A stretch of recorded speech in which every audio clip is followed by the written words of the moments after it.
Hello' everyone, এটা নতুন ভিডিঅ'লৈ স্বাগতম জনাইছোঁ। আৰু আজিৰ এই ভিডিঅ'টো ডিছকাছ কৰিবলৈ গৈ আছোঁ আমি চুকাফাৰ পৰৱৰ্তী যিজন আহোম সম্ৰাট আছিলে তেখেতৰ বিষয়ে ডিছকাছ কৰিবলৈ গৈ আছোঁ।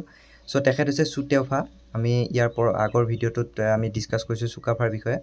চ' এতিয়া আমি এই ভিডিঅ'টোত চুতেওফাৰ বিষয়ে ডিছকাছ কৰিবলৈ ওলাইছোঁ। চুতেওফাৰ শাসনকাল আছিলে 1268 পৰা 1281। আমি জানো যে 1268 চনত চুকাফাৰ লাষ্ট শাসন কৰিছিলে, চুকাফাৰ মৃত্যু হৈছিলে। তাৰ পাছত কি হৈছিলে, চুকাফাৰ যিজন পুত্ৰ, চুকাফাৰ পুত্ৰজনৰ নামেই হৈছে চুতেওফা। চুকাফাৰ পুত্ৰজনে আহোম সাম্ৰাজ্য শাসন কৰিছিল। After the death of Sukaphaa, his son Sutephaa ascended the throne about the year 1268 AD।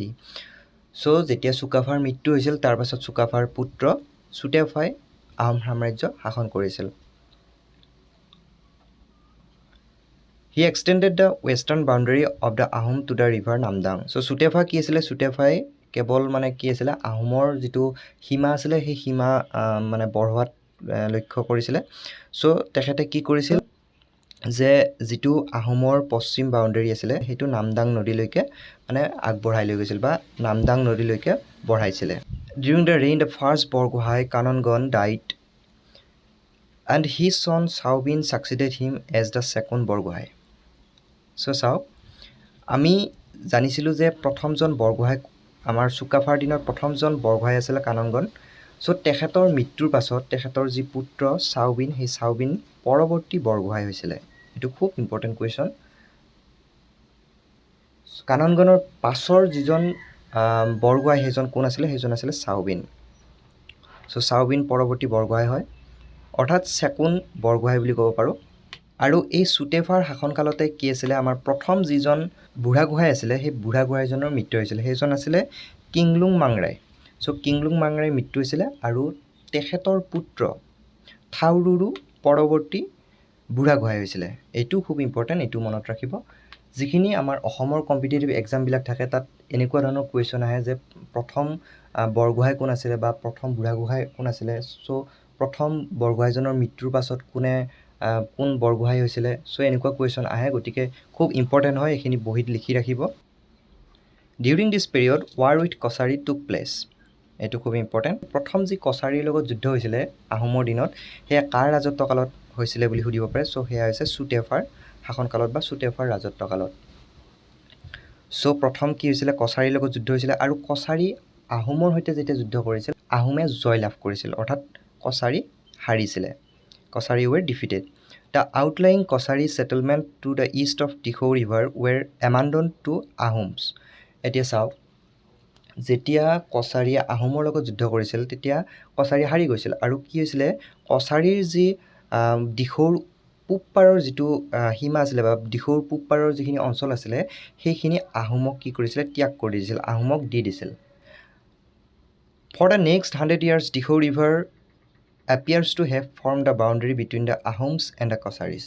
আৰু এইটো খুব ইম্পৰ্টেণ্ট হয়। তাৰ পাছত কি কৰিছিলে, আহোম আৰু কছাৰীয়ে কি কৰিছিলে, এটা চুক্তি কৰিছিলে। সেই চুক্তি অনুসৰি যিটো আহোম আৰু কছাৰীৰ সীমা, সেই সীমাটো কি কৰিলে, 100 বছৰলৈকে দিখৌ নদীক সীমা হিচাপে ধৰি ল'লে। পৰৱৰ্তী সময়ত যেতিয়া চুতেওফাৰ মৃত্যু হ'ল, চুতেওফাৰ 4জন সন্তান আছিলে আৰু 4জন সন্তানৰ ভিতৰত কি হৈছিলে, চুবিনফা নামৰ যিজন আছিলে, তেখেত পৰৱৰ্তী ৰজা হৈছিলে। Among the 4 sons of Sutephaa, Subinphaa succeeded him in about 1281 AD। 1281 চনত কি কৰিছিলে, চুবিনফা নতুনকৈ আহোম সাম্ৰাজ্যৰ ৰাজপাটত বহিছিল। Though no conquest or annexation was done during this reign but an important administrative step was taken। তেখেতৰ সেই সময়ছোৱাত কোনো যুদ্ধবিগ্ৰহ হোৱা নাছিলে বা কোনো তেনেকুৱা সংঘাত হোৱা নাছিলে, কিন্তু তেখেতে কি কৰিছিলে, এটা বহুত দৰকাৰী কি হৈছিলে, এটা প্ৰশাসনীয় ষ্টেপ এটা লৈছিলে। তেখেতে কি কৰিছিলে, Subinphaa distributed the Ahom subject in equal parts between Borgohain and Burhagohain. আৰু কি কৰিছিলে, চুবিনফাই কি কৰিছিলে, তেখেতৰ যি আহোম সাম্ৰাজ্যৰ যিখিনি প্ৰশাসনীয় কাম, সেই কামখিনি বৰগোহাঁই আৰু বুঢ়াগোহাঁইক সমানভাৱে ভাগ কৰিছিল, দুয়োজনৰ ভাগতে সমানকৈ ভাগ কৰি দিছিলে। খুব ইম্পৰ্টেণ্ট হয় এইখিনি তথ্য, মনত ৰাখিব। খুব আমাৰ যিবিলাক কম্পিটিটিভ এক্সাম হয়, APSC হওক বা যিবিলাক ADRE হওক, এছাম পুলিচ, SI হওক, কনষ্টেবল হওক, যিকোনো ধৰণৰ এক্সামৰ কাৰণে খুব ইম্পৰ্টেণ্ট তথ্য হয়, গতিকে এইখিনি লিখি ৰাখিব তাৰপাছত আমি চাওঁ he extended matrimonial relationship with the Morans by marrying a Moran princess আৰু কি কৰিছিলে তেখেতে মৰাণৰ ৰাজকুঁৱৰীজনীক তেখেতে কি কৰিছিলে বিয়া কৰাইছিলে আৰু বিয়া কৰাই মৰাণসকলৰ লগত এটা মানে কি কৰিছিলে বৈবাহিক সম্পৰ্ক এটা গঠন কৰিছিলে চ' এইটোও মনত ৰাখিব আৰু যদি আপোনালোকে জানে মৰাণ প্ৰিন্সেছজনী কোন আছিলে আপোনালোকে কমেণ্ট কৰি জনাব এইটো খুব ইম্পৰ্টেণ্ট হয় the Ahom territory expanded fully into Morans territory during his reign আৰু কি কৰিছিলে তেখেতৰ শাসনকালতে সুবিনফাৰ শাসনকালতে কি কৰিছিলে গোটেই মৰাণৰ যিটো অঞ্চল আছিলে মৰাণৰ যিখিনি মানে অঞ্চল আছিলে সেই অঞ্চলখিনি কি কৰিছিলে আহোমে লৈ লৈছিল অৰ্থাৎ আহোম আৰু মৰাণ এক হৈ গৈছিলে চ' এইখিনি আছিলে তথ্য চুতীয়াফা আৰু সুবিনফাৰ ওপৰত খুব ইম্পৰ্টেণ্ট হয় এইখিনি লিখি ৰাখিব চ' আজিৰ ভিডিঅ'টোত এইখিনি আছিলে